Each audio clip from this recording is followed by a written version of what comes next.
Chloe sprawls across her attic studio daybed, fairy lights strung like a lazy hammock above her. A half-melted cherry popsicle drips onto a napkin. The red streak looks like a brushstroke. Sunlight slants through the skylight, turning the sage-green wall into a living emerald. Her voice is slow, sun-drenched, still humming with chlorine, heat, and the memory of water closing over skin. You guys will never believe what happened. I'm Chloe. No last name. Just the girl who paints Cresthaven's secrets onto canvas. And this story? It started with a net skimming blue water, a man who made chlorine smell like danger, and a summer afternoon that refused to stay simple. It was the kind of Cresthaven day that melts time. Sky bleached white, lake shimmering like hammered metal, air thick with sunscreen, cut grass, and the promise of something. The backyard pool had been neglected for weeks, leaves floating like lazy boats, water cloudy with neglect, the filter coughing like an old smoker. I'd posted on the local board at 9:12 a.m., pool cleaner needed. One afternoon, cash paid, no weirdos. Bonus if you bring iced coffee. Everett replied in under an hour. Retired horticulturist. Can do today. Bring my own net plus iced coffee. Black W oat milk, okay?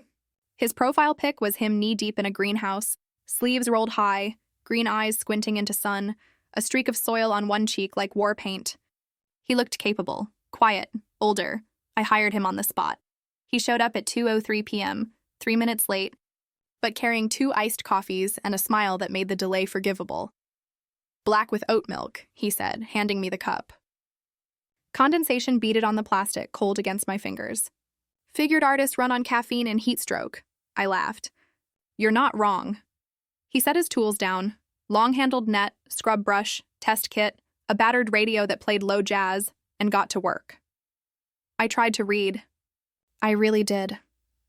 But the sun baked the pages of my paperback until the words swam and the pool shimmered. And he moved like he belonged in the water. He moved like he'd done this 1,000 times. Steady strokes. No wasted motion. The net glided over the surface in perfect, even arcs, scooping leaves, transforming cloudy to crystal. Sunlight fractured on the water, throwing diamonds across his forearms. Every scoop sent ripples that kissed the pool's edge like whispers. Flash of thought, this is what I paint. This exact moment when clarity meets chaos and something new is born. Hey guys, I murmured to the camera, voice thick with heat. Spicy portion incoming, hit subscribe. I turned back to him. He was on the pool steps now, water lapping at his calves, khaki shorts darkening where the water met fabric. His shirt, thin, faded blue, clung to his back, outlining the shift of muscle beneath. I swallowed. Focus, Chloe. He glanced up, green eyes crinkling. You always watch The Help like you're memorizing them for a portrait? Heat flooded my cheeks. I'm not. You are, he said, voice low and amused, not looking away. It's okay. I'm flattered. The air shifted. Thicker, warmer, dangerous. I busied myself with my book, but the words blurred into meaningless shapes. He kept cleaning. I kept watching. He scrubbed the tiles, slow, deliberate, kneeling at the pool's edge. Forearms flexing under sun-browned skin. Water beaded on his skin like liquid mercury. I imagined licking it off, tasting salt and chlorine and him. The thought sent a shiver down my spine despite the 92-degree heat. He stepped deeper, waist high, shirt clinging, outlining every line of his torso.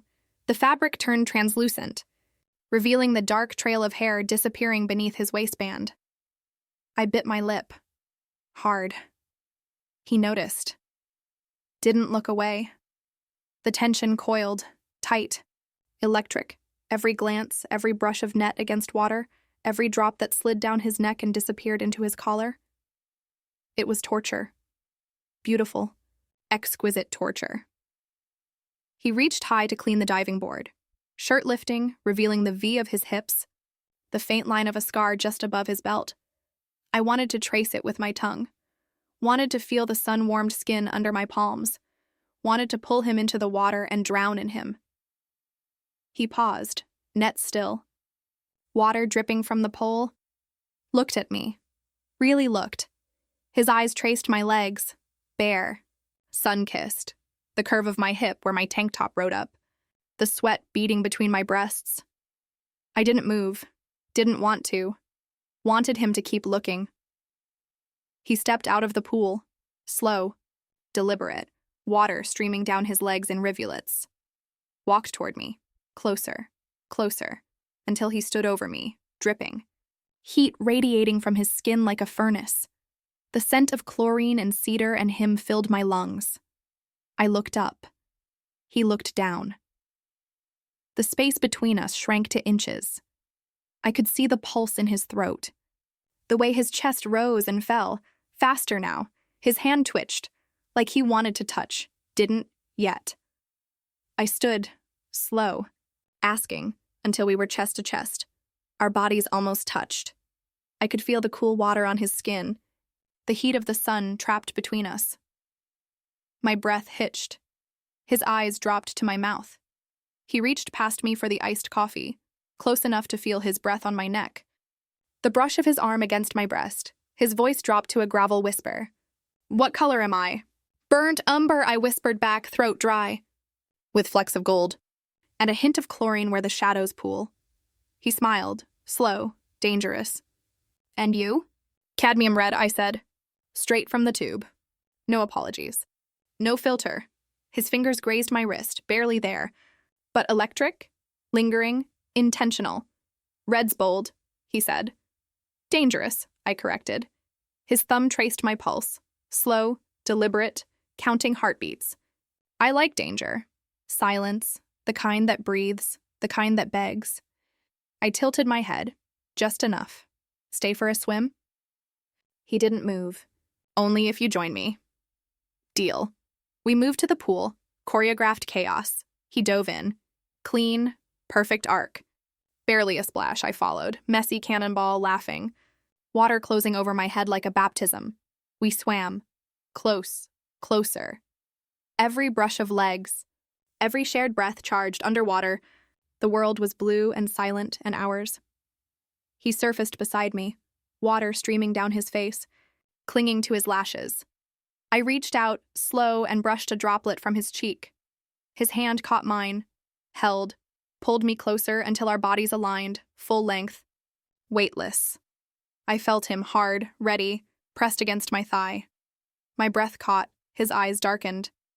"You know," he said, voice rough, water lapping at our chests. "This needs more you." I smiled, slow, wicked. "How much is that?" He pulled me closer. Underwater, no resistance. Our hips met. I wrapped my legs around his waist. Instinct, need, felt him everywhere. "Perfect," I whispered against his ear. He smiled. Slow. "Sure." "Told you." Extended moment. We floated.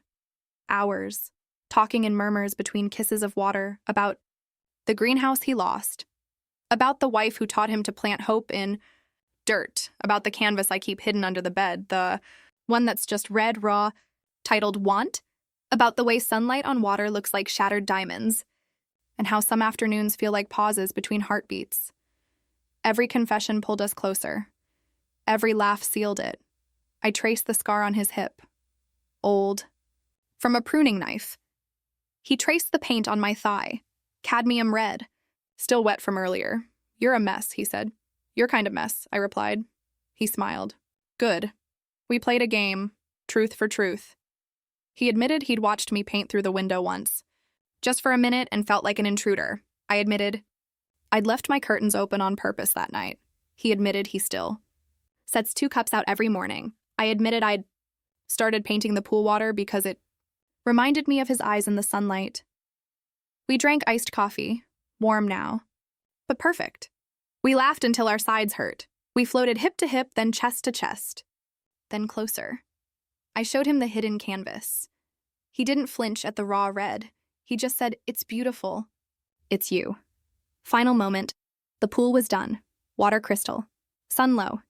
Painting the sky in peach and gold. We stood at the edge, dripping, breathless, skin flushed from sun and more. He brushed a strand of wet hair from my face. Slow. Reverent. "You went too deep, Chloe." I leaned in, just enough. "Good, let me drown." Chloe winks at the camera, fairy lights flickering like pool reflections. Chlorine still clinging to her skin. And that's how cleaning the pool became immersion, and immersion became us. Crest Haven's got a way of making heat spark, doesn't it? Like, subscribe, ring the bell. Chloe's dangerous desires just got soaked.